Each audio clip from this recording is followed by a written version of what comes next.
Okay, some time back I made this solemn promise that I will at some stage do a review on the Super Bengal Mark II, and I think I said some not so nice things about them back then. I remember saying that I loved the Bengal Mark I and I didn't mind the Bengal Mark IIIs, and the Bengal Mark IIs were always one that were a little bit of trouble, and I've got to be honest, I really hadn't changed that opinion until I got this one. Damo down in Tassie did this one. Damo's with the ABC down there, and he's a VK7, and I won't give away everything about him, but he's a bloody good tech. And I've got to say, he's got this one percolating very well. This one came up for a mate of mine down there, Jamie Smith down there, and I've got to tell you, we've bought a lot of radios out of Jamie, and I'll tell you, this is one of the best ones we've had. Especially since I am highly critical of the Super Bengal Mark IIs. I just, how some radios you're just not a fan of, and you just think, bloody hell, it's not. There's always a problem that's been a bit of a narky one that you've known that is going to be a pain, and and for me the Bengal Mark IIs have probably been my thorn in my side over the years, where a lot of the other radios have been a bit easier to fix. But this one came to me all done, so it saved me having to fix the other one, which probably a lot of you know the story of what happened there. But everything working beautifully. Clock changes. Channel 35 is channel 35. All the segments work. My goodness, these are all the things that you don't, sort of love fixing.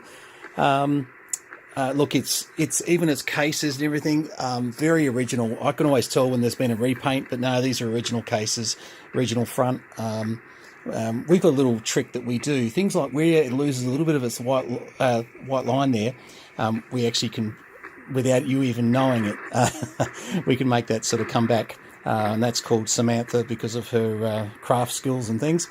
And we put our heads together and tend to sort of make things happen. But look, lovely radio. Now, if you look at my last video, it doesn't say lovely radio. AM, lower, upper. And even when you hear it, by the way, it's a very good, just listening to it.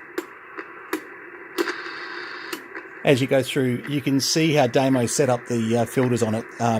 And look, for us old techs, we can sort of do a lot by ear, and that's a great part of what we get to do over the years, and you can just tell what he's been able to do. And this would not have been an easy job for him, and I know that a lot of hours went into making this into what it is, and quite rightfully so. It should have ended up here, so I agree with that. Anyway, so great radio. You could have it wake you up in the morning, sort of, it would just sit there on auto, and you'd set the time and set your clock and all those sort of things and go, righto, let's just set it to wake us up at 6:30 a.m. because the first thing you want to hear, there you go, it just turned on as I went past the time, which is more like about 3 a.m. Just what Samantha wants to know, and I've got it turning off there, and then it'll come through and round and round and round. Oh, we're going the long way around this. We're going to have to go through the PMs here. But basically it'll go through to about, I think it was 2:30 it was set up before. It would not be very far into the clock. And of course, when that comes on, it comes on for, I think, half an hour. So I'm just sort of killing time here as I'm now. Okay, so it's pretty soon that this should turn on. There we go. So it was around 2:30 something. And if we go back to our actual clock time, let's have a look. How do I do that? No, I don't do that. No, I go there. There we go. And I go back there. Our clock time was 2:48. So that radio turned itself on at 2:48, and by rights will stay on. And this would be what you'd wake up to in the morning, which is probably not what you want to wake up to in the morning.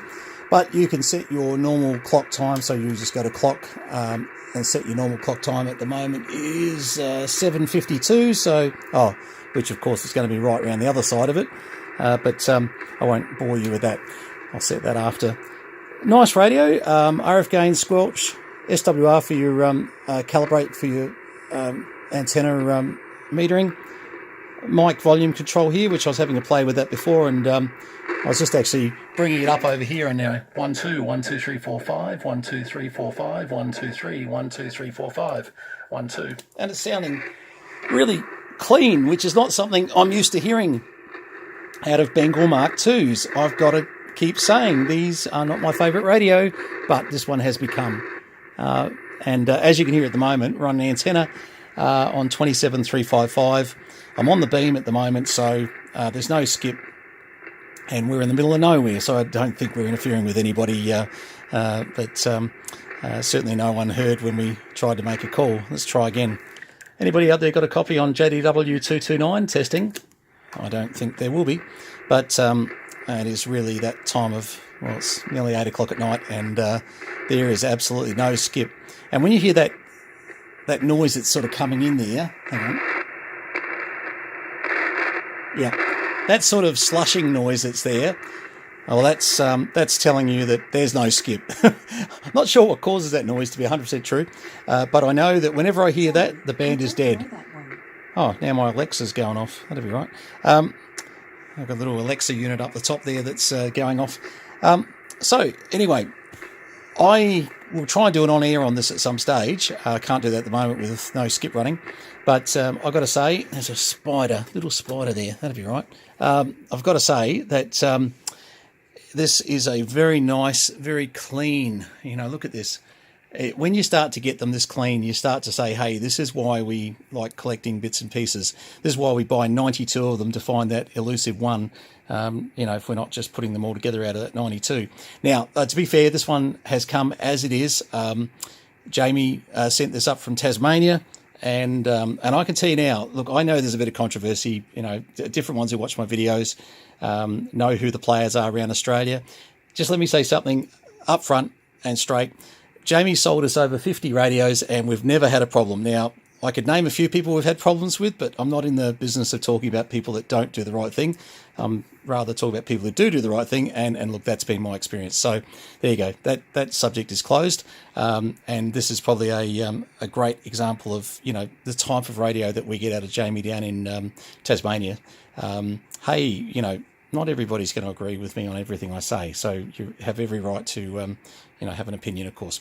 All right, well, that's the Bengal Mark II, and if you haven't seen my Bengal Mark 1, 2 and 3 video, go and have a look at that, and you'll see that they are chalk and cheese, these two radios, because the other one I wanted to hit with a hammer, and this one I want to hug and be nice to and become friends with. So we'll have these three, sort of in a lineup. Basically, there'll be the Bengal Mark 1, 2 and 3, and with all the speakers and bits. So once we've got that all done, and with an antenna switch to be able to go, well, be more of a radio switch, so that we can give you a comparison of the 3 on air.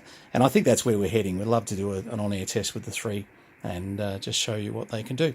All right, well, all the best. And finally, I only promised this 3 months ago that I'd get this Bengal Mark II thing sorted. And this is not the way I said I'd get it sorted. I said I would sort the radio out, and I'm going to be honest, I lost patience, and I basically heard about this one down in Tassie and thought, money I have, time I don't. So I bought this one and I sold the other one. There you go. The whole truth, nothing but the truth. 73s from VK3, Charlie Mike. Oh, or if I'm on CB, JDW229, which is an old Jack Daniels whiskey call sign that JDW26 gave me when I was about 13 years old. So there's some history for you. And not sure if Jeff JDW26 is still alive. If anyone knows, please drop me an answer on either YouTube on my comments or certainly drop me an email at brenton@posnav.com.au. And don't forget to subscribe if you're having a bit of fun looking at some of the rubbish we do. 73s. All the best.